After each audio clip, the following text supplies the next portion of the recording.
Well, we got your treatment all squared away, and it looks fantastic. Um, there's a lot of people that have issues coming to the dentist.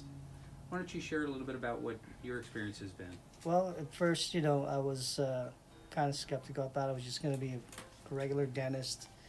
And I'm really apprehensive about going to dentist because, for one, my biggest fear is getting the shots. I absolutely hate it. I, sweat bullets, and I just dread coming to the dentist because of that fact. But Victor here, his technique is so unique. I've never experienced it before. Totally painless.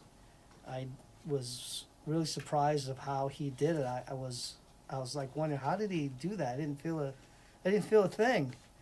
And when I'm here, I'm relaxed. I have full trust in him because he explains everything that he does. That I fall asleep in here because his staff makes me feel really good, relaxed, and they make sure I'm comfortable, and it's just great. I highly recommend it to anybody that's like me. He's just a great guy. He knows what he's doing. He loves his job. It's his passion. So to me, that's important because I know he's going to do a great job on me. So what can I say? I'm excited.